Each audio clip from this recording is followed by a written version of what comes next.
Hi everybody, my name is Bob and this is Gil Skillz. Welcome to the channel. Today's video is going to be rather interesting because for a while now I've been toting that I need to buy a trailer hitch and a wire harness for the RAV that I'm driving around in now. Money is an issue, however. I don't have any money to purchase these things. So what I'm going to do is I'm going to process all the scrap that I have in my home, get it all ready, throw it in the RAV if I can, and bring it down to the scrapyard and see just how much I get for it. Now, in order for me to get a trailer hitch and a wire harness, it's going to cost me about $160, which isn't that bad. So I'm hoping that I have about $160 or more worth of scrap to be able to purchase these things. Because the end game, the goal of getting the trailer hitch and the wiring harness is to attach the trailer, put walls on the side of the trailer, and start collecting some serious light iron and steel and various other big things that, you know, you're at that point I'm at the level of Scrap Kingdom scrapping, which is what I need. I want to step up my game and see if I can get more scrap. So stay tuned for this exciting episode of Gil Skillz as we dive into the scrap.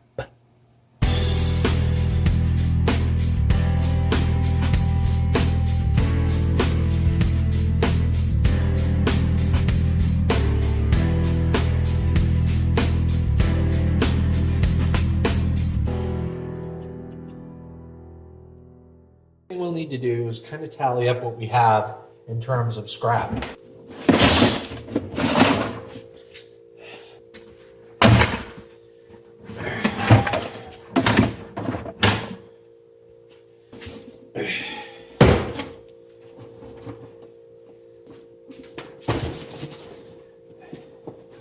not going to tip that over.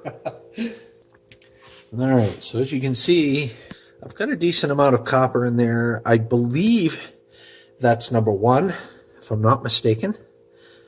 Please correct me if I am wrong. This stuff, I don't know, this stuff might be number two. And then, of course, we've got the stripped wire. This is all number two. But I've got a real decent amount of that. I probably got a good 20 pounds there in copper. I know it doesn't look much in the camera, but I mean there is quite a bit of copper there. And then this stuff here was either dirty or coated. Believe it or not, this stuff looks burnt, but it's not. It came out of a wire. You know, I stripped the wire. My guess is that the wire, the coating, had come in contact with some pretty extreme temperatures, like not fire, but like, you know, it was outdoors or something like that. And the copper got kind of coated. It makes it look burnt. So I might separate that, or it might be okay to just leave it in the coated stuff. I'm really not sure, but for now, that's that. I've got a whole bunch of computer ribbon here that I'm going to sort through. I'm just going to make sure there's nothing else in there. I'm going to cut off the ends. So all of this stuff here is primarily, these are, believe it or not, these are actually pool, like pumps, these are like pool pump motors. Unfortunately, as beautiful as that looks, it's not copper. It's actually aluminum. I scraped each one of these just to be sure. I just felt it probably wasn't worth taking the aluminum out of them. With that one, you can actually see that I scraped it right there. But these are quite heavy. And there's a few computer chips in here that I'm gonna take all these out, these computer boards.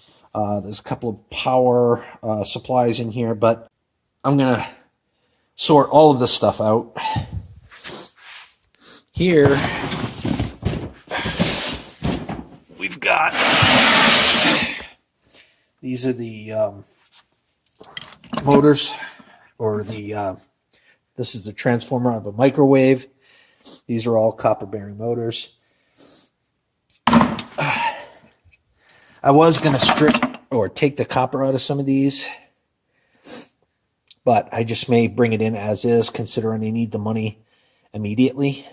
I'd really like to get started on getting some steel and light iron right away, because I mean, it's plentiful. All this is basically insulated number 2. I'm going to try my best to strip all this prior to going to the scrapyard. I like to strip my number 2. If you're quick about it,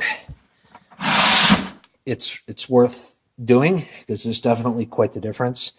Today is Sunday. I'm actually planning on going to the scrapyard the following Saturday, so I'm giving myself approximately a week to process all this stuff, just to be on the safe side. I've got some hybrid copper / aluminum heat sinks, and all this stuff here is like low-grade wire that I'm not going to bother stripping. I'm going to bring that in exactly the way it is. So let's see, what else do we have? We got a whole bunch of stuff in there. We got a printer and some extra wire and some transformers and other things that I'll need to sort through. We got a whole bunch of stuff right here. A lot of metal, radiators that I need to take the copper out of and whatnot. There's a lot to process here. There's another copper bearing motor. And I don't know, I might sell, I was holding on to this for gold recovery and refining. I might get rid of that. I don't know yet, just to be fickle. I don't know. But as you can see, there's 1, 2, 3 flat panel TVs in the back, and there's one CRT TV, and then there's one computer monitor there that needs to go. All those are not hard drives, but disk drives and various other things that I'll need to process as well for the boards. I've got an air conditioner right over there that will need to be, I'm going to check and see if it works. If it doesn't work, I'm going to scrap it. And I've got some miscellaneous junk over here. Some miscellaneous junk over here. And I was working on some stuff over here. So,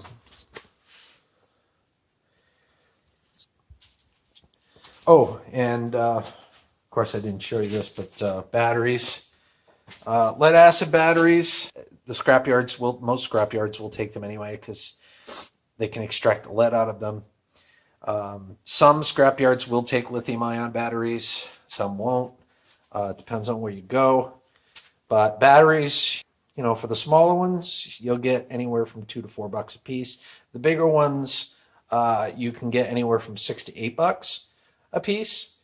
And of course that varies. I mean, it might vary. It might be more or less where you are, but batteries are definitely a guaranteed bit of money. So I've got my work cut out for me. And this is going to be one heck of an editing job to ensure that you get a good quality video out of this. And this may be split up into 2 or 3 different parts. This might be a series because, you know, I don't want to bore you to death in one giant video. So that's pretty much what I got so far. I don't think I'm missing anything. That's what I get to work with, and I'm going to go... Oh, actually, I forgot to show you this here. I do have some aluminum, and I do need to separate out the aluminum like this here. This here is extruded aluminum, which is actually worth a fair bit more than, say, regular cast aluminum. So extruded aluminum is actually worth a little bit more. Extruded aluminum, just in case you don't know, they take the aluminum and they push it through a die, and it forms whatever they need it to form. And that they consider it a higher grade because it's definitely a lot more, I don't know, molecularly, structurally sound, I guess. I don't know, but it's a higher grade aluminum nonetheless. And then you've got like your cast aluminum. And, you know, it looks like that might be a little bit of brass on the top there, but this here is made out of aluminum. So there's different types of aluminum, like painted aluminum and whatnot would need to be separated. Even the painted extruded, I think, would need to be separated. So I've got my work cut out for me. I'm going to go ahead and get started.